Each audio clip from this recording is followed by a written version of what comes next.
Vi befinner oss i Falkenberg. Det är bara några timmar kvar till själva tävlingen börjar. Men vi har skolbarn som redan kört igång här borta. Och det är mycket energi, det är mycket hjärta.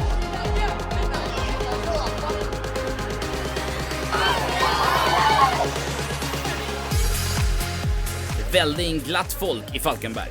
De gjorde allt för att visa att de tagit E-svenskan på allvar.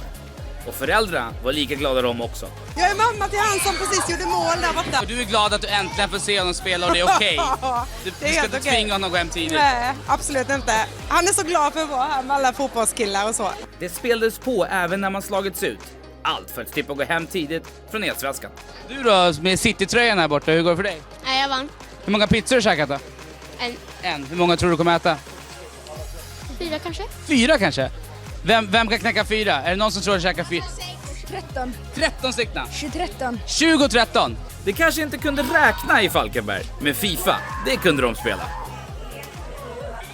Semifinal 1 stod mellan fjolårets segrare Simon Bengtsson och Ted Nilsson. Rena rama David och Goliat, där unge Ted hade ett massivt support mot en äldre och mer välvuxen Simon. Teds supportrar fick också jubla tidigt i andra halvlek när matchen plötsligen exploderade till liv. Ted tog ledningen med 1-0, men med en mycket tyst publik kvitterade Simon. Sedan tog Ted ledningen igen och publiken var i eufori. Simon lyckades dock kvittera ännu en gång och matchen gick till straffar. På straffarna lyckades Simon även vinna inför en tyst Falkenberg-publik. Unge Ted får ta revansch nästa år. Dags för semifinal 2 mellan Arber och Pontus. Om första semifinalen var öppen, mycket mål och spänning, så var den andra semifinalen mer tillstramad och chansfattig.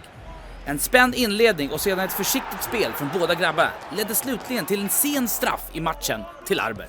Han höll kylan och kunde vinna matchen med 1-0.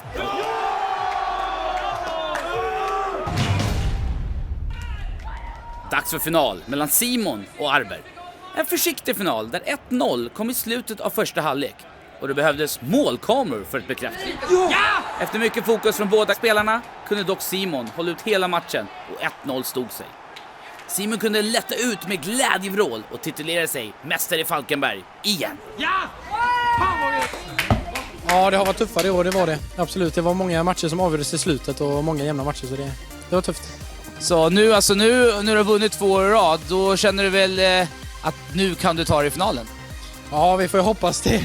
Jag spelar med Erik och han går i min klass, så det känns underbart. Det kan bli bra kemi där.